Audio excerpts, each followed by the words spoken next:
안녕하세요, 팀입니다. 자, 두 번째 서울 내 집 마련 프로젝트 영상인데요.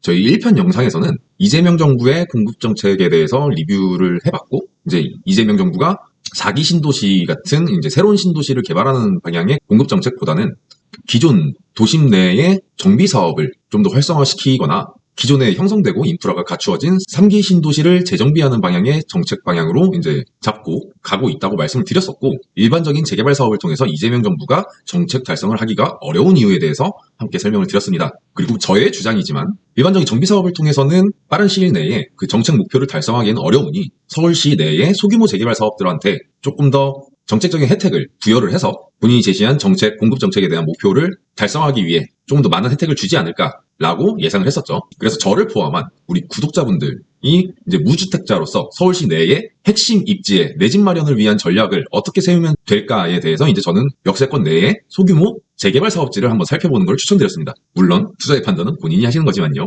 그래서 오늘 이 2편 영상에서는 서울시 내에서 실행 가능한 소규모 개발 사업 방식, 이 역세권 활성화 사업이라는 사업 방식이랑 소규모 재개발 사업이라는 사업 방식에 대해서 알아볼 예정이고요. 이 두 가지 사업 방식의 조건에 부합하는 실제 서울시 내에 소규모 개발 사업 진행이 가능한 지역에 대해서 같이 한번 살펴보고자 합니다. 자, 그래서 서울시에서 진행 가능한 역세권 소규모 개발 사업이 어떤 게 있냐면은 총 두 가지가 있는데요. 이 역세권 활성화 사업이라는 게 있고 이 소규모 재개발 사업이라는 게 있습니다. 이 역세권 활성화 사업은 도시정비법을 기반으로 하는 사업이고요. 물론 이제 주택법이나 건축법을 기반으로도 이 역세권 활성화 사업은 진행이 가능한데, 이 주택법이나 건축법으로는 사실상 사업이 가기가 어려운 부분이 많기 때문에 여기서는 이제 도정법 위주로 말씀을 드릴 거고요. 그리고 이 소규모 재개발 사업은 소규모 주택 정비법, 보통 빈지법이라고도 하죠. 빈지법을 기반으로 두고 있는 사업 방식입니다. 이 두 가지 사업이 역세권에서의 혜택이나 이제 사업 대상지의 조건이 두 개가 되게 유사해요. 그러다 보니까 좀 이렇게 같이 정리해서 말씀을 드리자면은 이 면적 조건이 있습니다. 일단 둘 다 서울시 내에서는 뭐 부산시나 뭐 다른 지역 같은 경우에는 이게 달라요. 네, 일단 서울시를 기준으로 말씀을 드리면은 면적은 일단 1,500제곱미터를 둘 다 넘겨야지만 사업 진행이 가능하고, 이 소규모 재개발 사업은 5,000제곱미터 이하의 지역만 가능하고 역세권 활성화 사업은 10,000제곱미터까지도 가능하긴 합니다. 그리고 도로 조건도 있습니다. 이 사업지가 있으면은 이 사업지가 2개 도로 이상을 꼭 끼고 있어야 합니다. 그리고 그 2개 도로 중에서 한 면은 꼭 8m 이상의 도로를 끼고 있어야 되죠. 다른 한 개는 뭐 차량이 통행 가능한 4m 이상의 도로이어야 하고요. 그리고 역세권 위주로 이제 혜택이 있다고 말씀드렸는데, 이 역세권으로 인정되는 거리가 현재로서는 중심지 경우에는 350m, 그리고 비중심지, 서울에서 이제 중심지와 비중심지를 구분을 해놨거든요. 이 비중심지에 해당하는 지역의 경우에는 250m, 그래서 보수적으로 250m라고 보시면 돼요. 중심지에 해당하는 지역은 생각보다 그렇게 많지는 않습니다. 강남이나 시내를 제외하고는. 그리고 노후도 여건도 약간 비슷한데, 보통 노후도 여건이라고 하면 이제 건축물이 지어진 지 30년이 지난 건물을 이제 불량 건축물 혹은 이제 노후 건축물로 분류를 하고요. 이게 이 역세권 활성화 사업에서는 60% 이상, 이 소규모 재개발 사업에서는 3분의 2, 그러니까 이거는 66%죠. 얘가 조금 더 높아요. 그리고 이 역세권 활성화 사업에서는 소규모 필지에 대한 제한 사항도 있습니다. 150제곱미터 미만의 필지, 그러니까 약 한 50평 정도 되겠죠. 전체 사업 면적 안에 이 50평 이하의 필지, 조그만 필지로 구성된 게 이제 40% 이상, 거의 절반 가까이 채워져야지만 이 역세권 활성화 사업이 가능하다라고 규정을 하고 있고, 소규모 재개발 사업은 제한 사항이 없습니다. 이 신축 건축물에 대한 조건도 역세권 활성화 사업에는 있고요. 이 10년 내에 신축 건축물이 15%를 넘어가면은 이제 사업 진행이 불가능하다라는 조건이 있습니다. 그래서 이 조건들이 충족이 되면은 둘 다 이제 용적률을 상향시켜주는 그런 혜택을 주고 있는데요. 사실상 용적률이라기보다는 종상향을 해주는 혜택이죠. 종상향을 하면서 용적률을 조금 더 완화해주는 그런 혜택이 있는데, 이제 역세권 중심지, 아까 말씀드렸던 서울시에서 정한 중심지 안에 있는 지역은 기본적으로 이 2단계를 상향해주고 있고요. 물론 그 이상 상향도 가능하지만 기본은 2단계 상향입니다. 그리고 비중심지 같은 경우에는 이제 기본적으로 1단계 정도는 상향을 해줍니다. 근데 여기서 이제 역세권 활성화 사업하고 소규모 재개발 사업이 다른 게, 이 역세권 활성화 사업은 이 서울시 조례에 따른 용적률까지 상한선을 두고 있는데요. 소규모 재개발 사업 같은 경우에는 이 국토법에 따른 용적률 상한까지 이제 완화를 해주는, 그리고 용적률을 조금 더 높여주는 그런 내용이 있습니다. 예를 들어서 주거 3종을 이 역세권 활성화 사업이나 소규모 재개발 사업으로 준주거까지 종상향을 했을 때 1단계 상향이죠. 이 역세권 활성화 사업은 서울시 조례에서 정한 400%까지만 용적률을 상향해주고요. 이 소규모 재개발 사업은 국토보호법에 따라서 이제 500%까지 종상향을 해주기 때문에 같은 준주거 지역이라도 이제 상한 용적률을 이 소규모 재개발 사업은 더 받을 수가 있죠. 근데 제한사항은 사실 역세권 활성화 사업이 더 많은데 용적률 혜택은 좀 덜한 게 이 역세권 활성화 사업은 도정법을 따르고 있기 때문에 이 토지 등 소유자의 동의율이 60%만 돼도 진행이 가능하고 이 토지 면적 기준으로 동의율이 50%만 충족을 하더라도 사업 진행이 가능합니다. 이 소규모 재개발 사업이 80%, 67%인 거랑 비교를 했을 때 차이가 크죠. 이 동의를 하지 않으면 어떻게 되냐? 동의하지 않는 분들은 이 도정법이나 소규모 주택 정비법 상에서 이제 수용이 가능하도록 매도 청구도 아니에요. 그냥 바로 이건 공익 사업이라고 판단을 해서 수용이 가능하게끔 법안이 제정되어 있습니다. 일단 뭐 간략하게 역세권 활성화 사업과 소규모 재개발 사업에 대해서는 여기까지 설명을 드리고요. 그럼 이제부터 본격적으로 서울시대의 이 두 가지 방식의 사업 조건을 충족하는 사업 대상지가 어떤 지역들이 충족을 하는지 좀 같이 알아보도록 하겠습니다. 일단 여기 위에서 말씀을 드렸던 것처럼 이제 서울 역세권 중심지에서는 기본적으로 2단계 상향을 하고 비중심지에서는 기본 1단계 상향을 한다고 말씀을 드려서 뭐 역세권 중심지를 그럼 봐야 되는 거 아니냐라고 생각을 하실 수 있는데 사실상 이렇게 중심지라고 서울시 계획에서 정해놓은 지역 같은 경우에는 일반적인 정비 사업을 하기 위해서 정부에서 지구 단위 계획을 미리 설정을 해놨어요. 대부분의 중심지는 그렇게 지구 단위 계획 구역을 설정을 해놓으면은 그 지구 단위 계획이 만료가 되기 전까지는 해당 지역에서 정부에서 정해놓은 방식의 사업 외에는 사업 진행을 할 수가 없어서 일단 저희는 이 역세권 중심지가 아닌 비중심지를 기준으로 좀 사업지들을 찾아보려고 합니다. 뭐 넘어가기 전에 이제 이 서울 중심지 체계에 대해서 확인하는 방법은 이 서울 도시공간 포털이라는 사이트가 있는데 여기서 중심지 역세권을 확인할 수가 있습니다. 여기 이제 서울 도시공간 포털을 들어가면은 자, 여기서 생활권 계획에서 이제 서울 중심지 체계만 남겨놓고 이렇게 보시면 자 여기 강남 지역이랑 이 서울시청 근처 또 여의도 근처 여의도 영등포까지는 이제 중심지로 보시면 강남 도심 중심지, 한양 도심 중심지, 뭐 영등포 여의도 도심 여기 뭐 확대해서 보시면은 용산 광역 중심 여기 신천 중심 자 이렇게 그 저희가 알고 있는 웬만한 상권들은 다 이렇게 중심지 계획이 잡혀 있어요. 이 중심지 내에서 사업을 하는 경우에만 이제 2단계 종상향을 해주겠다라고 정해놨는데 사실상 이 중심지 내의 역 근처는 대부분의 물론 아닌 것도 있습니다. 제가 뭐 일일이 찾아볼 수는 없어서 근데 이제 대부분의 역세권은 보통 정비 계획이 정비를 할 만한 곳이면은 다 잡혀 있습니다. 이미. 그래서 저희는 이제 이 중심지가 아닌 지역 중에서 역세권 활성화 사업이나 소규모 재개발 사업을 할 만한 사업지가 어디 있는지를 좀 같이 찾아볼 예정입니다. 자, 그래서 서울 도시공간 포털 외에 이제 사업 대상지를 어떻게 찾느냐.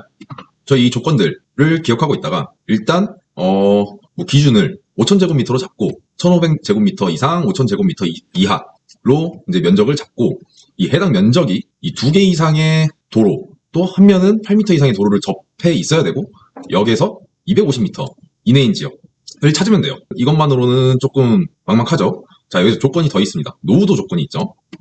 이 노후도가 60% 이상, 소규모 재개발 사업은 3분의 2 이상. 자 이게 부동산 플래닛이라는 이 사이트가 있는데요. 여기서 이제 노후도를 좀 지도로 손쉽게 볼 수 있는 그런 시스템을 좀 갖춰 놓고 있어요. 그래서 저는 부동산 플래닛을 통해서 이제 노후도 조건을 확인을 했고 이 소규모 필지에 대한 부분은 소규모 재개발 사업에는 이 소규모 필지에 대한 제한이 없지만 아무래도 이제 필지가 큰 지역 같은 경우에는 한두 분만 반대를 해도 이 사업 진행이 불가능할 수 있기 때문에 웬만해서는 이 소규모 필지가 많은 지역이 좀 사업을 검토할 때 좀 더 수월하게 지주 작업이 가능하겠다라고 판단을 할 수 있어서 지적도로 봤을 때 소규모 필지가 많다라면 이제 사업이 좀 더 수월한 사업 대상지로 저는 판단을 하고 뭐 신축 건축물의 경우는 뭐 노후도 조건을 대략적으로 보면서 같이 좀 봐줘야 되는 부분이고 그렇게 해서 일단은 이 부동산 플래닛에서 역 주변에 노후도가 좀 심한 곳이 어디가 있는지를 먼저 체크를 한 다음에 그 다음에 도로를 끼고 있는지 또 필지들은 좀 조그마한 필지들로 구성이 되어 있는지를 확인하면은 이제 좀 더 빠르게 사업 대상지를 이제 찾을 수 있을 것 같습니다. 그래서 제가 몇 가지 사업 대상지를 먼저 찾아봤는데 이게 이제 제가 말씀드렸던 부동산 플래닛의 웹사이트고요. 일단 제가 첫 번째 찾았던 사업지는 아무래도 제가 잘 알고 있는 게 양천구 쪽이라서 양천구 쪽 사업지 말씀을 드리면은 자, 여기 양천구의 신정 내거리역입니다. 보시면은 빨갛죠 아주 빨개요.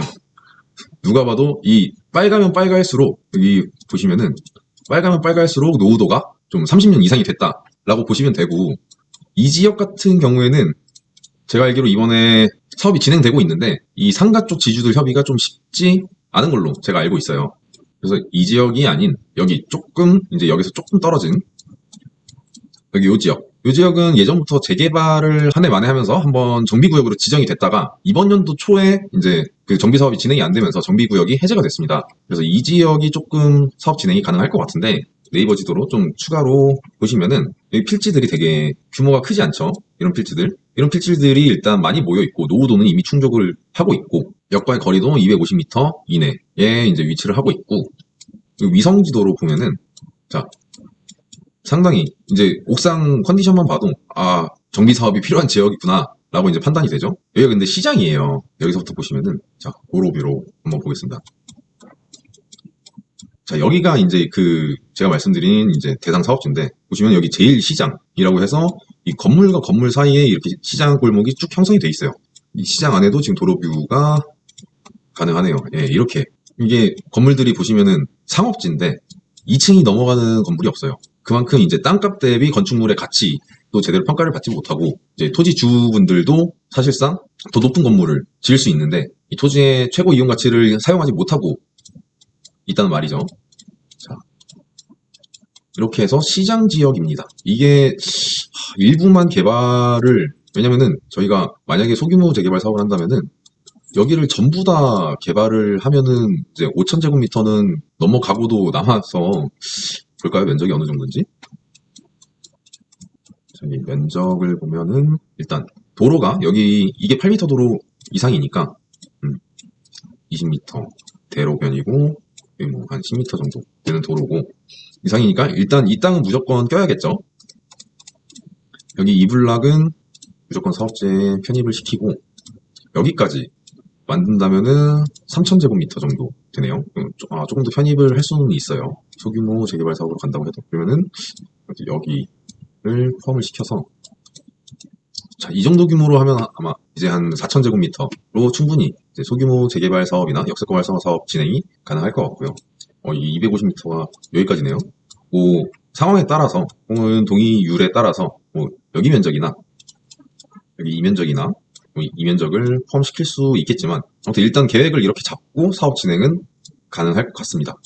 이미 여기 지주분들은 이 사업을 하고 싶은데 지금 방향을 못 잡고 약간 왔다 갔다 하느라 사업이 조금 한 5년, 6년 이상씩 이렇게 지연이 되고 있어요. 이렇게 빠르게 갈 수 있는 방법을 이제 이 토지 소유자분들께 설명을 드리고 진행을 하면은 뭐 시장이라서 조금 애매할 수는 있겠는데 그렇더라도 뭐 토지주분들이 사업 진행을 하고 싶어 하면은 인허가를 받는 데는 무리가 없지 않을까라고 생각이 됩니다.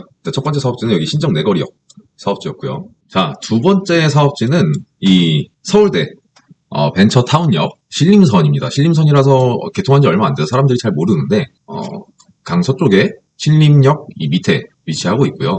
여기서 노도를 보시면은 이 노도를 확인했을 때 이렇게 빨갛죠? 빨간 부분이 엄청 많죠? 상당히 조금 낙후되어 있는 지역이라고 판단이 되고 여기 이렇게 파란색으로 빗금이 쳐져 있는 지역은 지구단위 계획이 이미 잡혀 있는 지역이에요. 노후도가 너무 심하기 때문에 이미 정부에서 이제 역 근처고 노후도가 심한 지역이라 이 B급 친 지역은 정비 사업지로 이미 지정을 해놨기 때문에 뭐 저희가 소규모로 이제 개발 사업을 진행하기에는 어려움이 있는데 여기 이 지역 같은 경우에는 여기도 노후도가 상당히 높은 지역인데 지구 단위에 포함이 되지 않았더라고요. 뭐 그 사유에 대해서는 현재로서는 뭐 조금 더 스터디를 해봐야 알겠지만 이 지역이 정비 사업지로 지정이 되어 있지 않은 상태여서 이 지역에 대해서 조금 더 보자면은 자 일단 역하고의 거리가 250m에는 이제 충분히 들어오는 사업지고 아까 여기 정비구역 지정된 구역을 제외하고 이렇게 사업지 면적을 따졌을 때 여기 이렇게 지정이 돼 있죠. 이제 한 4,250제곱미터 정도로 이제 소규모로 정비 사업 진행이 가능한 면적입니다. 자, 거리뷰를 일단 볼까요? 보시면은 여기 이렇게 거리뷰가 닿지 않는 지역. 여기는 도로가 차량 진입이 뭐 불가능한 도로겠죠. 여기 도로도 차량 진입이 가능한가요? 차량 진입은 가능한데 이제 주차가 어려운 되게 낙후된 지역으로 사실 이 이면도로 쪽에 위치하신 분들은 보시면 이거 다 주택이에요. 단독주택. 근데 이제 주차도 불가능한 단독주택이다 보니까 당연히 개발 사업을 진행한다고 하면은 많은 분들이 반대를 하시지는 않을 것 같네요. 여기 다 1층 혹은 2층 단독주택들로 구성이 되어 있고, 여기까지였죠. 이 앞쪽에도 보시면은 보통은 이 역 근처 대로변 주변 이제 상가 가지신 분들은 이분들이 좀 강성인데, 여기 보시면은 다 2층, 여기는 3층이네요. 그래도 3층. 근데 월세가 그렇게 많이 나올 것 같진 않아요. 여기는 1층 단층이에요. 그러니까 뭐 임차는 다 차 있지만 생각보다 월세를 많이 받고 계신 상황은 아닐 거다. 그러다 보니까 재개발 사업을 진행한다 했을 때 이 대로변 측의 토지주분들도 어느 정도의 보상이 이루어진다면은 협의가 충분히 가능하실 것 같고, 이 건물이 제일 크네요. 이 앞쪽에서 이 중국집 건물. 그래도 3층. 이쪽으로는 이쪽 도로 쪽에도 보시면은 다 1층에서 2층 주택, 위에는 주택이고 밑에 상가인 그런 구조죠. 지주 작업이 그렇게 어려울 것 같진 않은 그런 상황입니다. 근데 여기 이제 교회가 있는데, 이 교회 같은 경우에는 재개발 사업을 진행할 때에 동의를 얻어내기가 조금 어려운 부분이 있는 게, 이 교회에서는 이제 매주 예배를 드려야 되는데, 개발 사업이 한 2, 3년, 뭐 착공을 시작하고 나서부터 2, 3년 정도 진행이 된다고 했을 때, 그 2, 3년 동안 교회 같은 경우에는 뭐 예를 들어 성도가 2, 300명이다. 그리고 2, 300명이 수용 가능한 그런 장소를 대여를 해드려야 돼요. 그 보상으로. 그래서 그 부분이 조금 난이도는 있겠네요. 여기 이 교회 앞에까지였죠. 지구단위에 있고 여기까지가 지구단위고. 아무튼 이 교회를 제외하고도 뭐 예를 들어서 교회랑 같이 진행하기가 어렵다라고 하면은 이 교회를 제외하고도 사업 진행하는 데는 사실 크게 무리는 없을 것 같아요. 이 정도 규모면은 3,700제곱미터면 1,100평 정도. 여기가 2종인 것 같은데, 2종에 100평이면은 3종, 2종인 것 같습니다. 네. 2종에 1,100평이면은 세대수가 그렇게 많이 나오진 않겠지만, 그래도 이제 보시면은 여기 대로 쪽으로 이게 도림천이거든요. 도림천을 끼고 있어서 들을 이렇게 남향으로 뽑아낸다면은 그래도 나름 뷰나 이런 게 뭐 생활 환경이 나쁘진 않을 것 같습니다. 그래서 여기 서울대 벤처타운역이 이제 두 번째로 서울시 내에서 소규모 개발했을 때 사업성이 괜찮고 이제 토지 작업이 좀 수월할 것 같은 그런 지역이고요. 이제 다음 사업지는 이제 금호역. 이 동네는 막 제가 잘 아는 동네는 아닌데 그래도 옥수역 이렇게 바로 위에 있고 시내 접근성도 괜찮고 강남으로의 접근성도 괜찮은 지역인 것 같아요. 근데 여기 보시면은 이렇게 필지가 엄청 조그마한 필지들이 따닥따닥 있는 필지들, 이제 느낌 오시죠? 부동산 플래닛을 통해서 이 지역을 보면은, 자, 여기 노후도가 여기도 아주 시뻘겋죠? 정비 사업이 시급한 그런 지역이고, 여기 위성뷰로 봤을 때 보시면은 이 대로변 쪽에 이 부분이 이렇게 약간 제척구역처럼 되어 있는데 나무들이 있는 걸 보니까 아마 정부에서 가지고 있는 국공유지가 아닐까. 근데 국공유지 같은 경우에는 이제 정비 사업을 진행할 때에 예를 들어 정비 사업을 이렇게 진행한다. 근데 국공유지 같은 경우에는 주민들이 동의를 한다면은 여기는 자동으로 따라오게 돼 있기 때문에 뭐 도로변에 국공유지가 있으면은 이거는 나쁘지 않은 사업 조건인 것 같고요. 설마 사유지는 아니겠지 이게? 아무튼 여기서 이제 이면도로 조건을 충족을 하려면은 여기 필지들 이렇게 해서 이게 이면도로 확보를 해야 되는데 여기 대로변에 있는 이분들이랑만 협의가 잘 된다면은 사업 진행하는 데 있어서 좀 무리가 없지 않을까라고 좀 생각이 되는 사업지이고요. 거리뷰로 일단 전반적으로 다시 확인을 해보면은 자, 여기 금호역에서부터 금호역에 여기 출구가 여기 있구나. 금호역에서 이렇게 나와서 이쪽 계신 분들이 있는 데로 가려면 여기 계단을 통해서 올라가야 되고 여기가 아까 말씀드렸던 그 제척부지로 보이는 곳. 이 옹벽네요. 사업지 면적의 편입은 가능할 것 같고요. 이 옹벽 포함해서. 그래서 여기 아까 말씀드렸던 대로변 쪽 건물이 이렇게 두 개 건물. 여기 두 분이랑만 잘 협의를 해서 키를 잡고 진행을 하면은 사업 진행이 충분히 가능할 것 같고. 그래서 이렇게 들어가 보면은 이게 정비 사업이 필요한 동네는 이 바로 앞에 이렇게 아파트를 보면은 여길 보면서 우리도 이렇게 만들고 싶다 라는 생각을 할 수밖에 없어요. 노후도가 상당히 좀 돼 보이죠. 근데 여기는 아까 그 동네보다는 그래도 2층 이상 건물, 3층 이상 건물이 좀 있네요. 근데 이거는 다세대인가? 다가구인가? 여기는 단독주택이고 여기가 이 지역에서 여기 사업지 내에서 좀 10년 내외로 지어진 건물 같은데 다가구는 아닌 것 같아요.